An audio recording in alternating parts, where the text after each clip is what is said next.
Hello and good evening and welcome to another Kabbalah.info YouTube lesson. Today we're going to continue with Peace in the World article from Baal Islam. As you know, we've been doing this for a few weeks now. We've started doing Baal Islam articles so we can get a stronger grip according to sources. So we're going to carry on until we're finished. Now today we're going to carry on from where we left off, but it's worthwhile doing a little summary. And we're here at the practical difficulties in determining the truth. That's the subheading we left at. But Baal Islam basically started to tell us how humanity was trying to reconcile certain principles and properties such as mercy, truth, justice, and how it was actually unable to reconcile all these things. And because it couldn't reconcile all these things, what it began to do was to build systems. And to build systems in order to determine what's truth, what is justice, and so on. And Baal Islam also brought forward that we're all living in an integral society.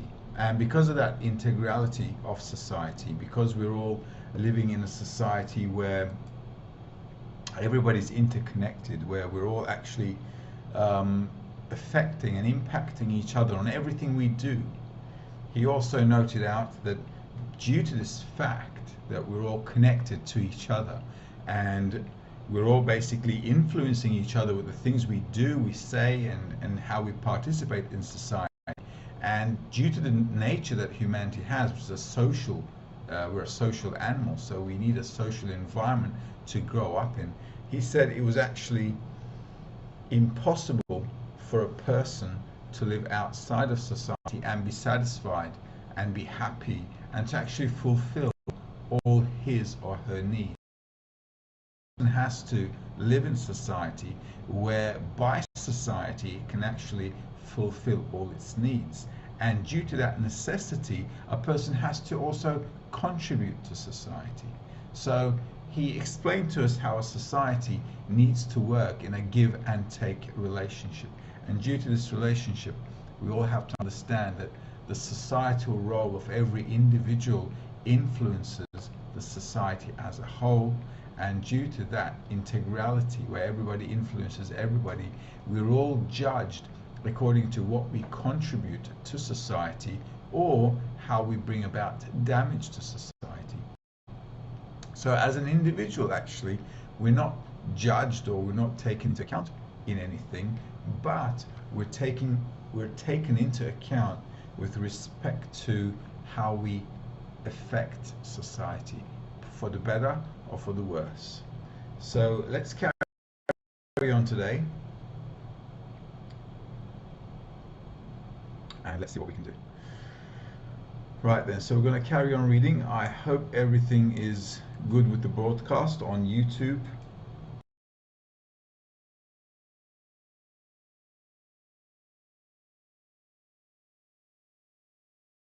We're having a bit of a problem technically from the internet. I don't know why that's recently happening, but we'll try to fix that and see how we go.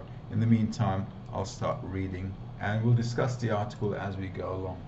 So practical difficulties in determining the truth.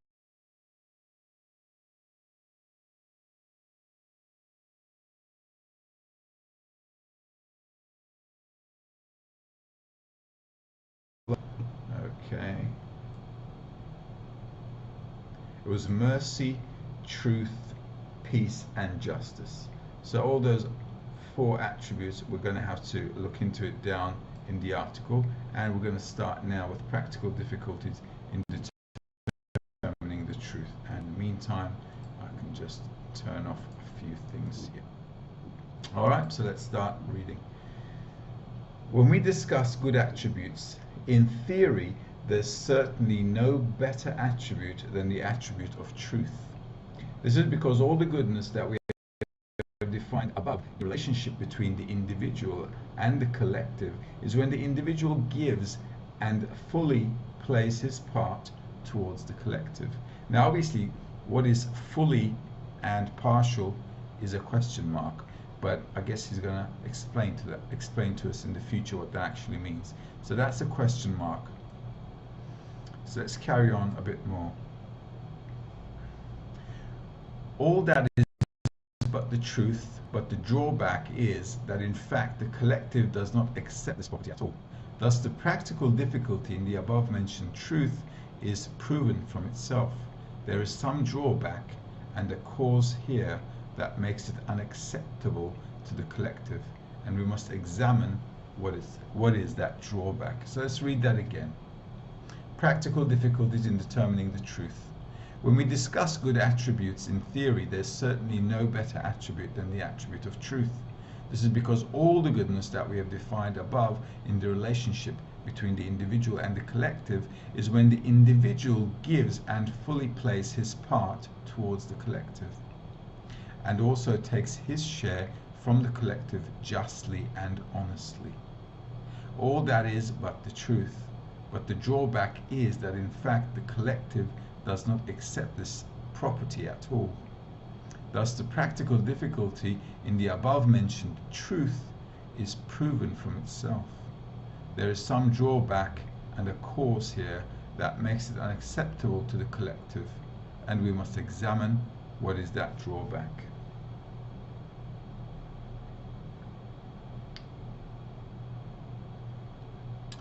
When you closely examine the above-mentioned truth from the perspective of its practical feasibility, you will necessarily find it vague and complicated, and it is impossible for the human eye to scrutinize it.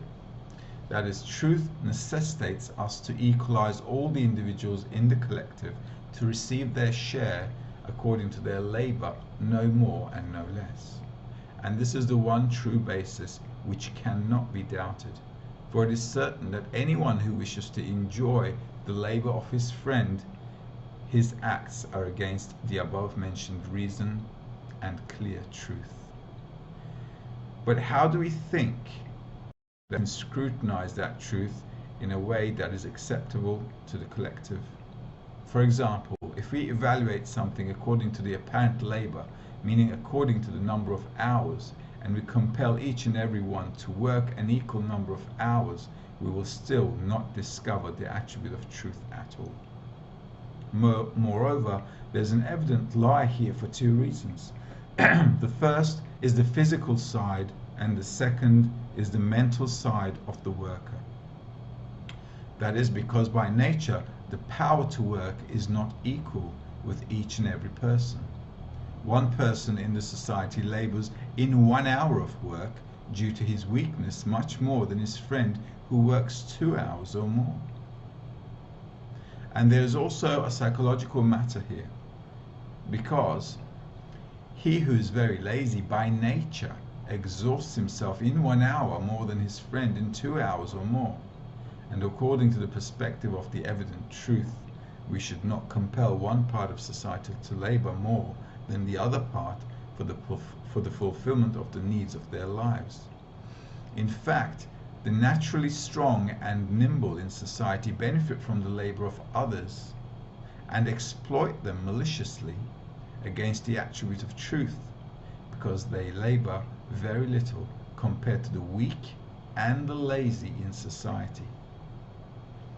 And if we also consider the natural law taking after the majority, then such a truth that makes the number of hours apparent work as a basis is completely unfeasible, since the weak and the lazy are always the vast majority in society, and they will not allow the nimble and strong minority to exploit their,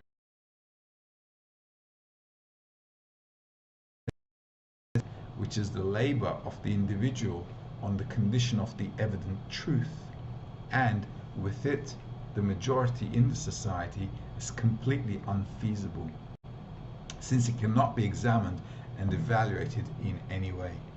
Thus you find that the attribute of truth has no practical ability to organize the path of the individual and the path of the collective in an absolute and satisfactory manner. Also, it is completely insufficient for organizing life at the end of the correction of the world. Furthermore, there are even greater difficulties here, because there is no clearer truth than nature itself, and it is natural that each and every individual feels himself in the world of the Creator as a sole ruler. that all the others were created only to ease and improve his life, without him feeling any obligation whatsoever to give anything in return. And in simple words, we shall say that the nature of each and every person is to exploit the lives of all other people in the world for his own benefit. And all that he gives to another is only out of necessity, and even then there is exploitation of others in it, but it is done cunningly so that his friend will not notice it and close to its root. And because man's soul extends from the Creator, who is one and unique, and everything his name, hence, so man who extends from him feels that all the people in the world should be under his own governance, and for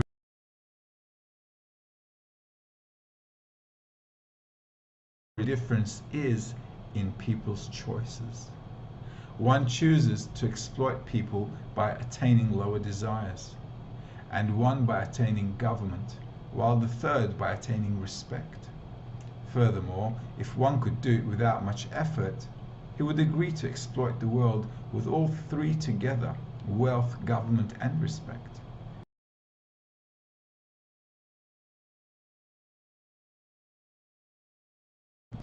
This law can be called the law of singularity in man's heart. No person escapes it, and each and every one takes his share in that law. The great according to his size, and the small according to his size. Thus, the above law of singularity in the nature of every person is neither condemned nor praised, as it is a natural reality, and has a right to exist like all parts of reality, and there is no hope to eradicate it from the world, or even blur its form a little, just as there is no hope to eradicate the entire human species from the face of the earth. Therefore, we will not be lying at all if we said about this law that it is absolute truth. And since it is undoubtedly so, how can we even try to ease one's mind by promising him equality with all the people in the collective? For nothing is further from human nature than that, while one's sole inclination is to soar higher above the whole collective. Thus we have thoroughly clarified that there is no real possibility to bring good and joyful conducts to the life of the individual and the lives of the collective by following the attribute of truth in a way that it will ease the mind of each and every individual, so that he may completely agree with it as it should be at the end of correction. So this is a bit of, but let's see what it's talking about. Now let's turn that off. Now the attribute of how we depict it in life is very logical. Okay, so we both work for 8 hours, we both do the same job, and we get the same payment, right? That's how it is according to what our logic we see it. However, though, this is what they tried to do in communist countries. You know, they said everybody's going to work a certain number of hours, everybody's equal, we're all going to get the same pay, etc. However, though, that doesn't work simply because our natures are different. The majority of the society, as it says here in the article, they're lazy. They don't want to work all this time. Furthermore, the nature of one person is not the same as the nature of another person. So some people can work an hour and they can just get completely knackered and completely out, knocked out. Some people can work for 8-10 hours and they're still running. So every individual, their traits, their capacity, their ability, intellectually, emotionally, and physically are different. So you can't say to everyone, listen, you're all going to do the same job, you're all going to do the same number of hours, same job, same number of hours, and you're going to have the same output and get the same pay. You can't, because some people won't be able to do it. Some people will, some people won't. So to actually see things from that perspective where everybody should be equal, yeah, everybody should be equal, But in terms of our attributes, when we're all different, how can we be all equal? So humanity's got this dilemma. Same thing they did with Russia. So they told everybody you need to work same number of hours, do the same things, and then what they had to do, because not everybody was doing it, because they couldn't do it, they had to bring a KGB officer on top of everyone to check him out. So this kind of system doesn't really work. It seems fair to our worldly logic, but it's because we don't understand that human traits, human capacity are different, and you can't say we're equal. And like it says in the article as well, the majority is always the slower part of society. So the smarter, the hard-working, the cunning guys are always a minority.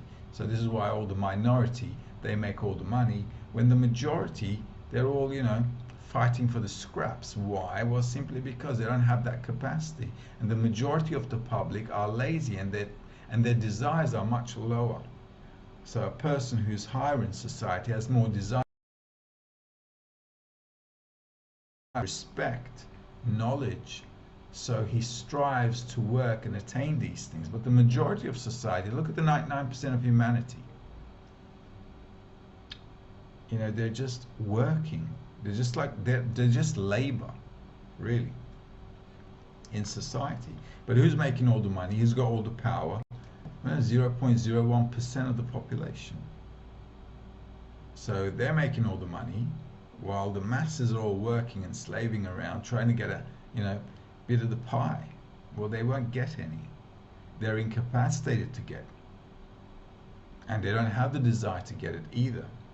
And over time, just like what we're going through right now with this economic recession that's coming up, they're going to be very, very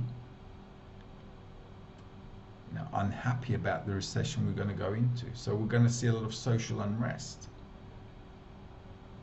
People will not be content with the lives they have. And this is exactly what the article is talking about. Bal-Islam wrote these in the last century, probably 70, 80 years ago, if not more.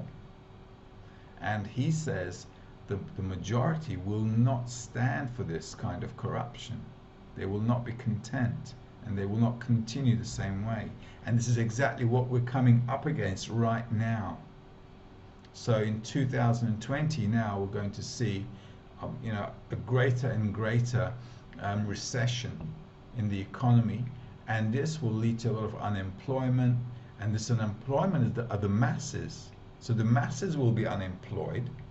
They're mass, so they're more in society, and they'll tell the upper class, who have all the money and the jobs and everything, the power, that they're not going to stand up for this. So we should be seeing in the future social unrest. Okay. Any country be roaming the streets. What else could there possibly be?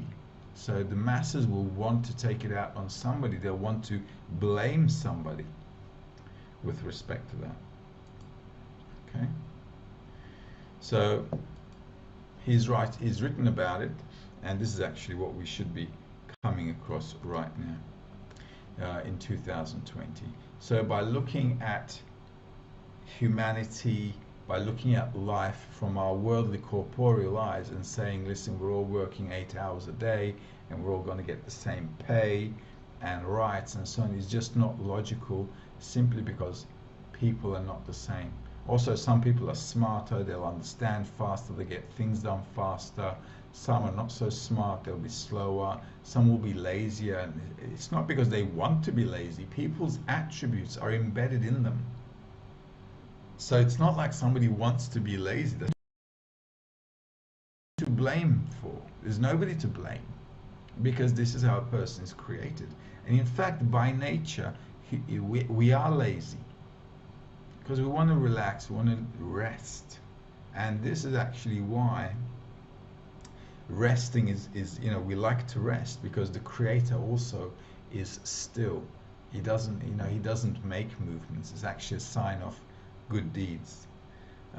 When I say good deeds, it's a sign of like he's constantly, the Creator it's a sign of perfection, really. So this is why in our roots, the Creator's stillness, Him not making any action, is also reflected in us as branches. We also don't like to move much. We like to rest. We like to be, we like to be in that rest mode. And on top of that, Ballas also made another point. The way our nature works from our egoistic perspective, our nature is always looking at other people to exploit them. So because of our egoistic nature, we use other people to fulfill our own desires. So this is how our nature works. So if everybody's nature is working as such, well, we're not going to get far, are we? Because conflict is going to start. And this is why conflicts in society, conflicts in families, society, between countries, this all occurs for the same principle. Because even if you do something good for another person, it's because of an expectation of something in return, or cunningly you want to get something out of them. This is why people do good deeds to other people as well. So due to the fact that our nature works in this way, it's really impossible for humanity to come up with truth. We can never really define what it is, and we can never really stabilize that understanding or an idea, because truth really needs to be a perspective specifically calculated from every individual's position and situation, because all our situations are different, our lives are different, what we go through in life is different. So how can you put everybody into one basket? How can you say you guys are all the same, you guys are all going to do this and that and so on? It's just not doable. It's just not possible. And but society is trying to, has been trying to do it, but to no success. And we should understand why it is so. So that can allow us to move now to the next topic. I'm thinking there are no questions at the moment. Is that right? Okay, no questions. Fine, let's carry on. This article is a bit long, but we should study it in order to understand how the world works, because humanity is trying to make the world work from an egoistic point of view, while not taking into account human nature, and that's just not going to happen. It's just not going to work out. This is why we're always having revolutions, we're always having new ways to do things, because we just can't reconcile these differences that we have in society between people, and we all want to put a standard mold to everyone.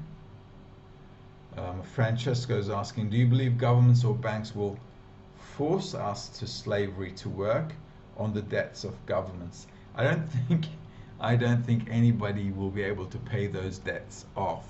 So I don't think governments have the power to make slaves of the people. Like in the article here, Balasam also says the majority, which is the people, have the power to.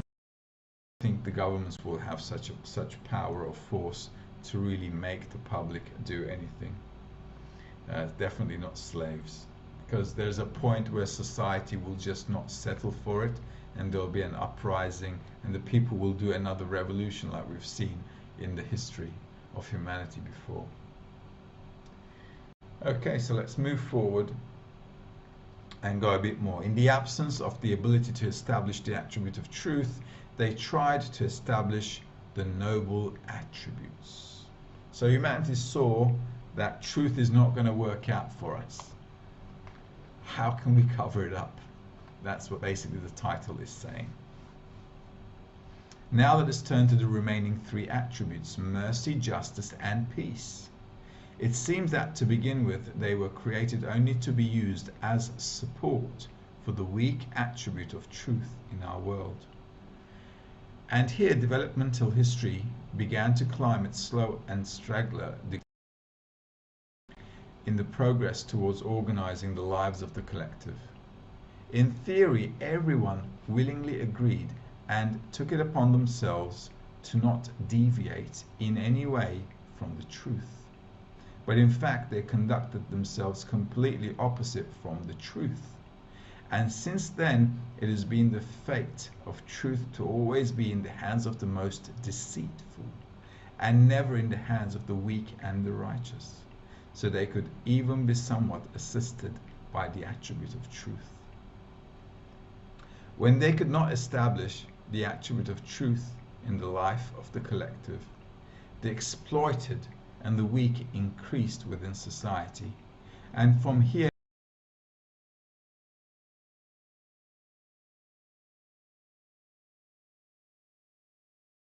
compelled the successful among them to support the weak, so as to not harm the society in general. Therefore they behaved with them indulgently, meaning mercifully, with charity. Now this is something you can see in society.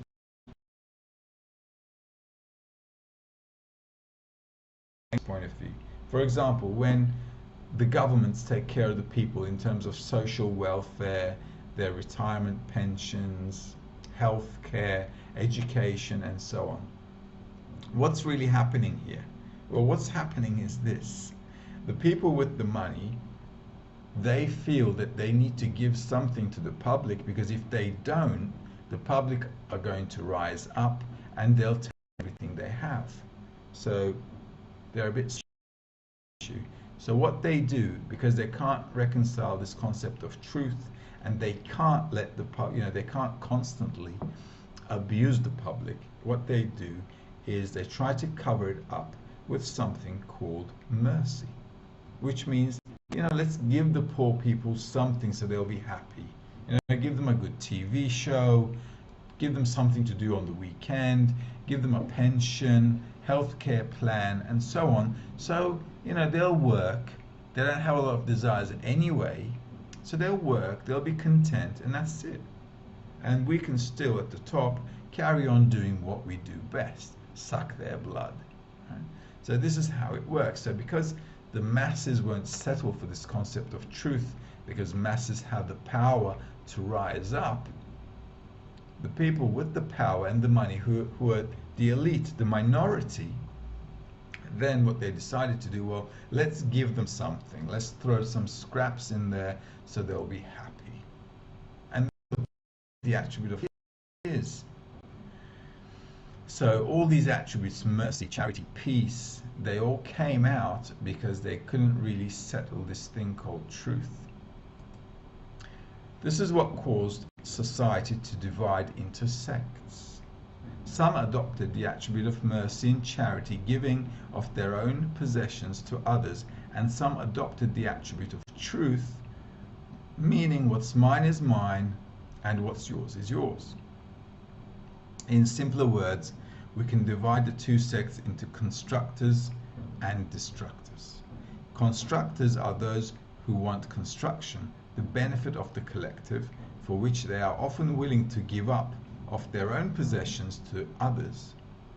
But those who are naturally prone to destruction and profit, more comfortable clinging to the attribute of truth, meaning what's mine is mine and what's yours is yours, for their own gain, and would never want to give up anything of their own to others without taking into consideration jeopardizing the well-being of the collective, for as by nature they are destructors. So two kinds of people, and this is what you can see also in society.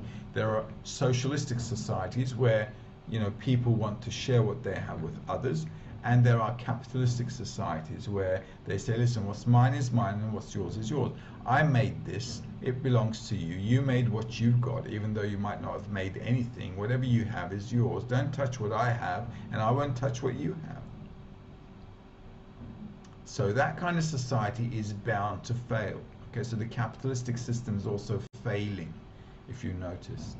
So the world will have to, by force, without choice, will have to go towards a sharing economy, a new type of economic model, because capitalism is over. And this is why it's called the destructors, because when you go on with this attitude, what's mine is mine and what's yours is yours, then what happens is the society is not getting the benefit of what the country has to offer in terms of resources, wealth, and so on. And because they're not getting it, it's a problem because they're not getting anything then. So their standards are always going down. And because those standards are going down, what happens is they'll be destroying the system. And that's what capitalism is doing. It's destroying the current society that runs on capitalism, and it will have to change. There's no other way around it. So Bala Islam is explaining how the system obviously will not work out if it's continuing to go this way. And with the whole global world economic recession, the crises we're facing right now, this is exactly what's going to happen. So people will actually start being unemployed. There'll be huge businesses will shut down. Most of the businesses won't survive anyway because there's nobody to buy those services and goods anymore. So if a lot of people are unemployed, who's going to buy? Who's going to spend the money? What money? And all the governments are printing money. So where's all that money going to go? There's not enough money to go around. So the whole system has to change. All right. So let's continue to read a little bit more. Hopes for peace. Once these conditions brought society a great deal of strife and risked the well-being of society, the peacemakers appeared in society. They have assumed control and power and renewed the social life based on new conditions, which they considered true to suffice for the peaceful existence of society. Yet the majority of those peacemakers, which spring up after every dispute, naturally come from among the destructors, meaning from the seekers of truth, by way of what's mine is mine and what's yours is yours. This is because they're powerful and courageous ones in society, called heroes, for they're always willing to renounce their own lives and the lives of the whole collective if the collective disagrees with their view. But the constructors in society are the men of mercy and charity who care for their own lives and for the life of the collective, refuse to risk themselves or the public in order to impose their opinion on the collective.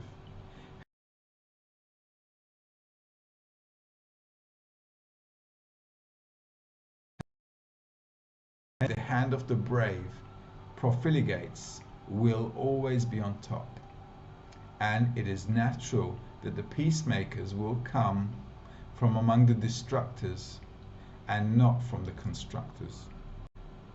Thus we see how the hope of peace, which our generation so yearns for, is futile, both from the perspective of the subject and the perspective of the predicate. For the subjects, who are the peacemakers of our time and in any generation, meaning those who have the power to make peace in the world, are forever made of the human substance we call destructors. For they are seekers of truth, meaning to establish the world on the attribute of what's mine is mine and what's yours is yours. It is natural that those people defend their opinions firmly to the point of risking their own lives and the life of the entire collective, and that is what gives them the power to always prevail over the human substance called constructors. The seekers of mercy and charity, who are willing to give up of their own for the good of others, in order to save the world, because they are the faint-hearted and the coward. It turns out that seeking truth and the destruction of the world are one and the same, and the desire for mercy and the construction of the world are one and the same too.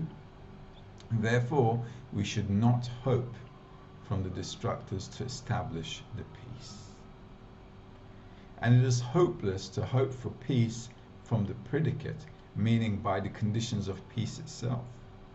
This is so because the proper condition for the well-being of the individual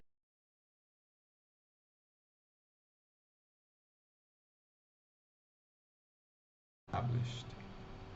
And it is a must that there will always be a large minority in society who are unsatisfied by the conditions offered to them, as we have shown the weakness of the truth above.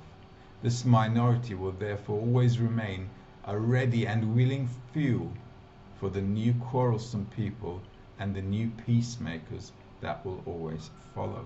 So as you can see, the whole world is in this grinding stone. We're constantly going through the same cycles. So the society is set up in such a way that in society some people begin to be more powerful, more rich, and while that's all happening, they're trying to balance it out according to their pockets.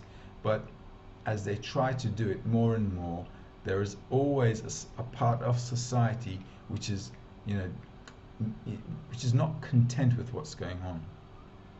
So this lack of satisfaction in a minority is already enough to fuel and ignite social unrest in society. And this is what they're always, politicians, you also see this, they're always playing at this.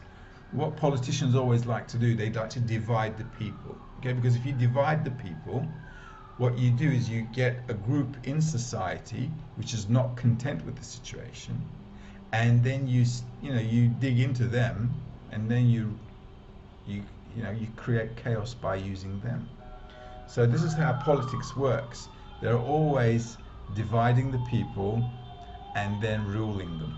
So when there's no unity in the people, they actually become destructors. What they do is they come seemingly to fix the things you're not satisfied with by arousing you, and in order to seemingly make things more fair for you.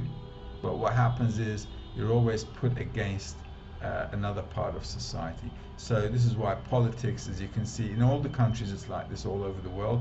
There's always people against people, and politicians use this situation. And why they use it? Because they stay in power and they can do whatever they want when they're in power. They get all the corruption, so they can make money off it, financial gains from it, and so on. So it's very important for all of us to understand how the societal governance is actually happening. Because in society there are people who want to construct and there are people who want to destroy, and this motion that's between both of them are obviously causing society a lot of grief. And it only needs, in order to ignite anything, you just need a small portion of society which is unsatisfied, and that's it. Once you got them up and rolling, the whole system becomes a rollover. So in every country, in every society, you're always having changing governments, revolutions. People are always changing. Everybody's trying to change the system. Some make it socialistic, then they bring it back to capitalism, and so on. And this is just one after the other. It's complete failure. It'll never work out. Okay, this system will never work out. And what happened now actually is we're in society in 2020. Now we've come to a state where capitalism is going to have to die off. And the reason we're having major problems globally is because governments don't know what to replace it with. And the reason they don't know what to replace it with is because we've done everything. Humanity's gone through fascism, communism, I don't know, you name it, democracy, capitalism, everything. We went through everything. So to what was before, without understanding that you can't go back, because humanity cannot go back.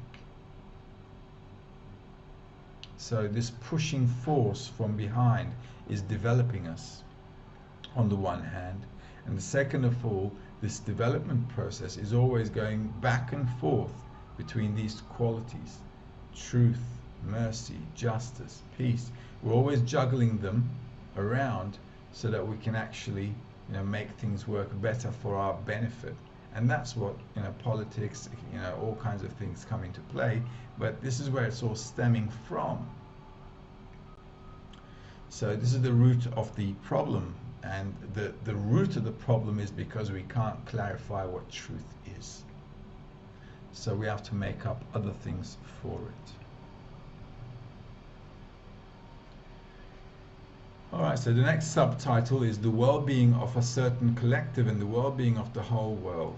So this is one thing we have to look into carefully if we want to also understand Ba'al Salam, if we want to understand the laws of nature, if we want to understand how to live correctly in this world as humanity.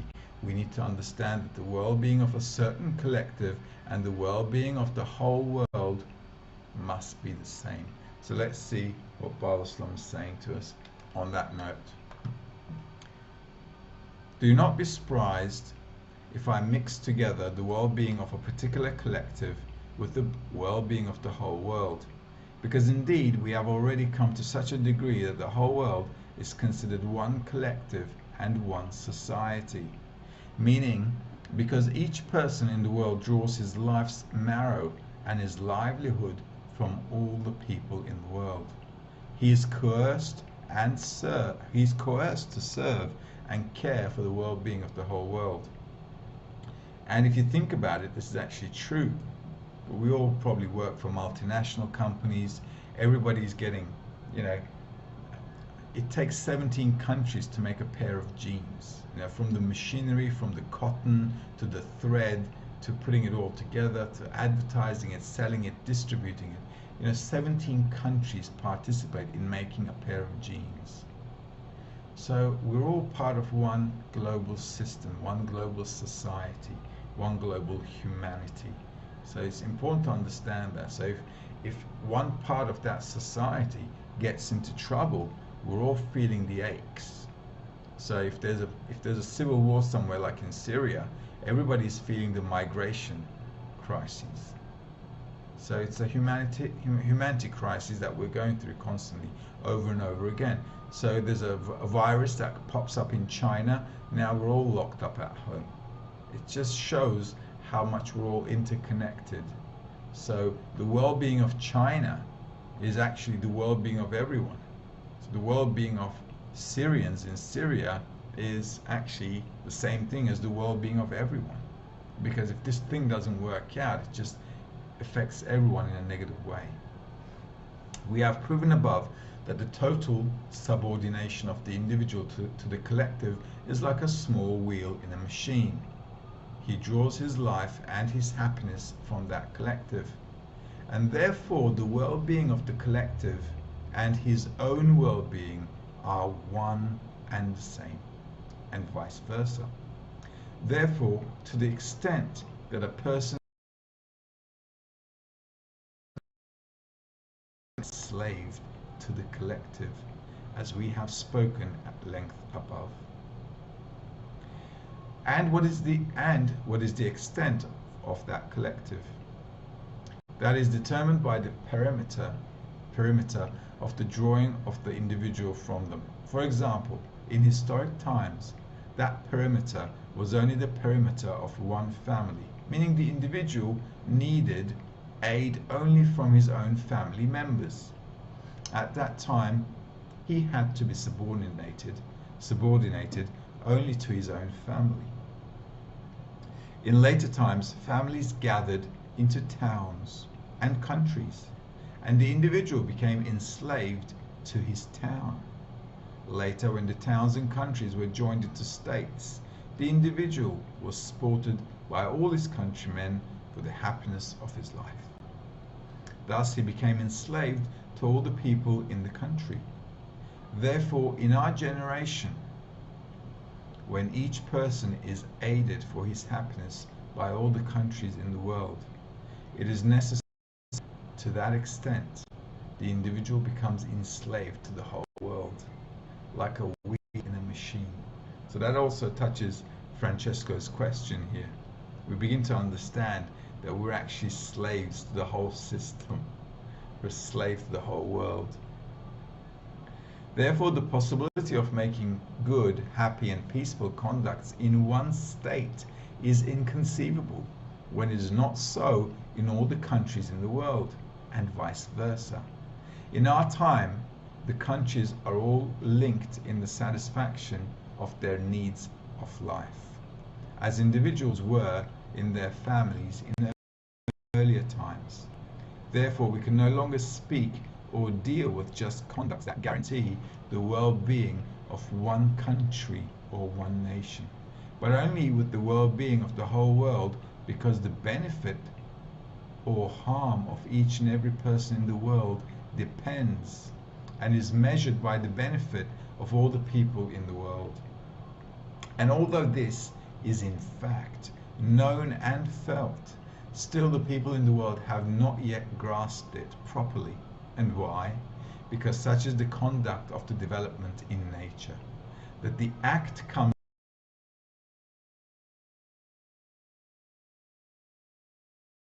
forward. So as you can see, what Bal-Islam wrote ages ago, several decades ago, is now coming into reality. And this is why it was really important to study this article. He's actually really talking about how society works and how now on humanity that we're all connected. We can't isolate ourselves. We have to be in a good connection between everyone, otherwise everybody's life is going to deteriorate for the worse. And this is actually what we're going to see happening in society soon. Simon's asking, do you think that as long as the proponents of global finance control governments, there's little chance of hoping for change? The people will always be in slavery. I don't think that's going to be the case soon, simply because people who are in power in terms of finance will soon discover that their money doesn't really have much value. Okay, so this lack of value in money will force humanity to seek new values. So it's not it's a changing world, and we'll see soon that in society there's not going to be there aren't going to be many people who are at the top of society. So in terms of money and wealth, and with respect to this new coronavirus that we're facing right now as humanity, I don't think these systems are going to be lasting long.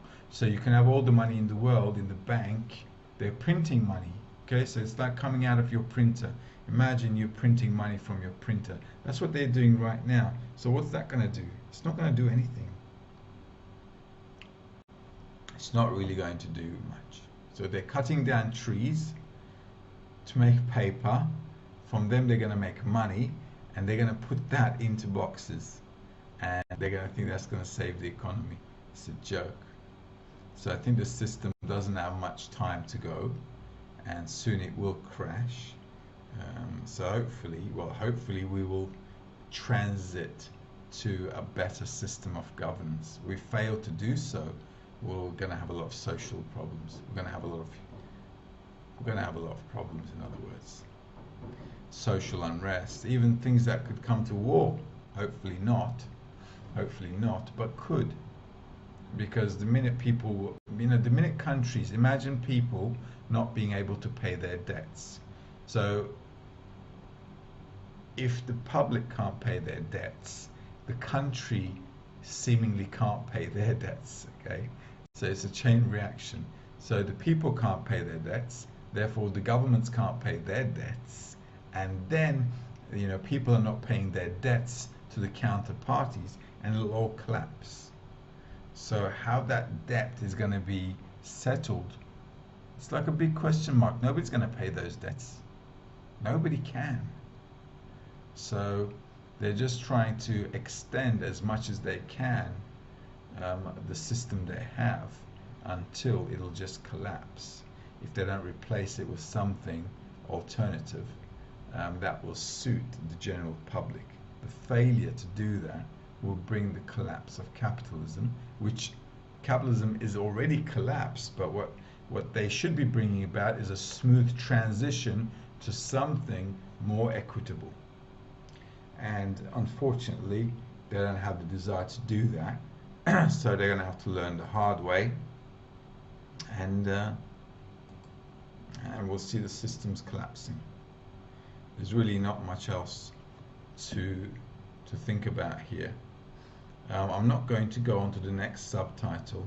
In practical life, the four attributes contradict one another. So we'll stop there. So if you can make a note of where we stopped, Okay, in practical life, the four attributes contradict one another. But as you can see, the article is so relevant to 2020. It is so relevant to how things are going in the world, and how the laws of nature and how human societies development is just so hand in hand. And Bala Sulam is just an absolute genius, telling us everything step by step, how these things just not going to work out.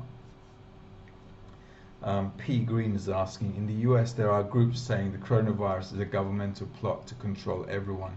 How do you think the first stage of global connection will appear?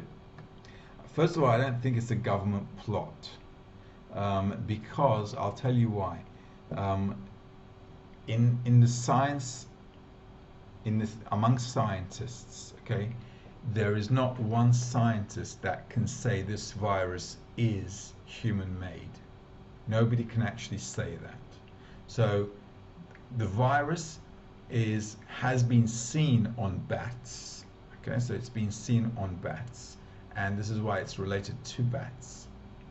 But there is not one scientist who says, listen, this virus is laboratory human-made. They just can't say it, and it's not, you can't prove it.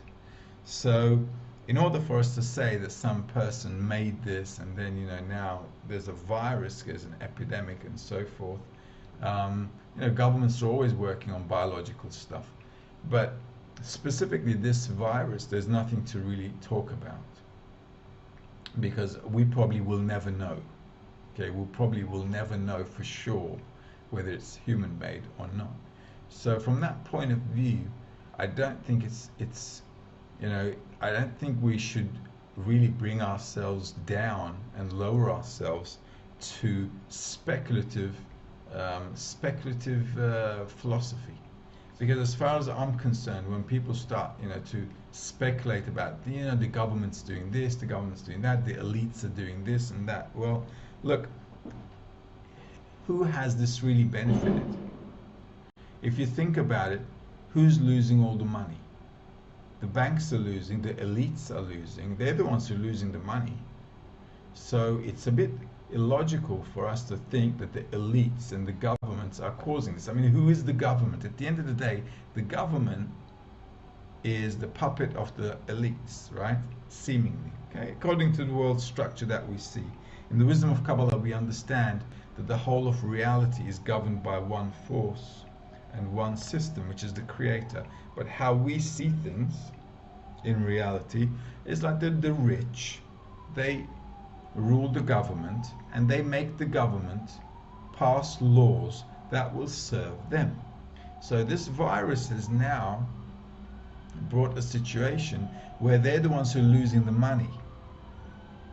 Okay, so losing the money means we're losing the power. So I don't think it's rational to think that governments are behind, because for them it's a big loss. Okay, so I don't think we should really bring it down to that level. How this world connection will appear, I have no idea. However, though, I can definitely say one thing: humanity will be forced to change. How we change is a different question. That I don't know. So this is something we'll have to wait and see, and it's going to have to develop.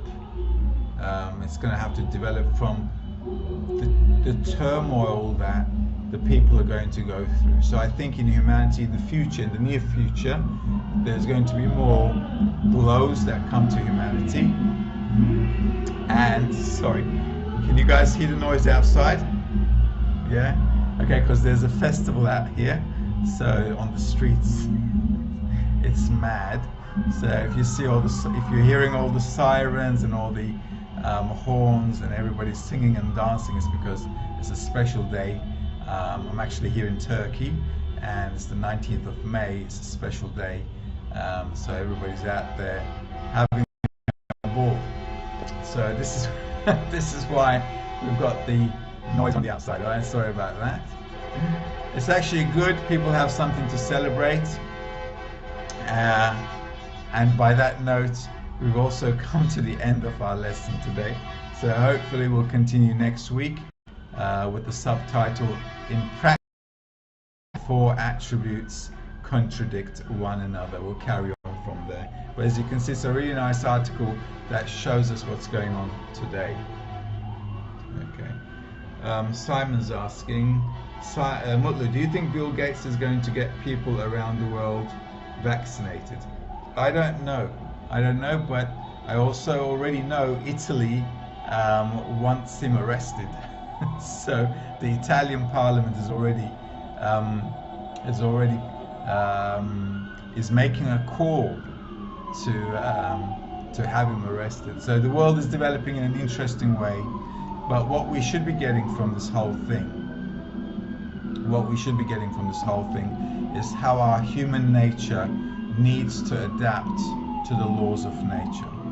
Okay, because as students of the wisdom of Kabbalah, what we're really interested in is not what all these politicians are doing, what the business people are doing. It's obvious that the whole world is going through a transition, and how we adapt to this transition is the question for all of us. And what we should be trying to do as a group of people who study the wisdom of Kabbalah is to adapt ourselves to the laws of nature. And the only way we can do that is by actually studying these articles and understanding what the whole world is all about. All right, I'm going to love you and leave you all. I might just go out and do a bit of partying myself, seeing that there's a lot of commotion out there. So I'll see you guys all next week. Have a great evening or a great day. All the best. Bye now.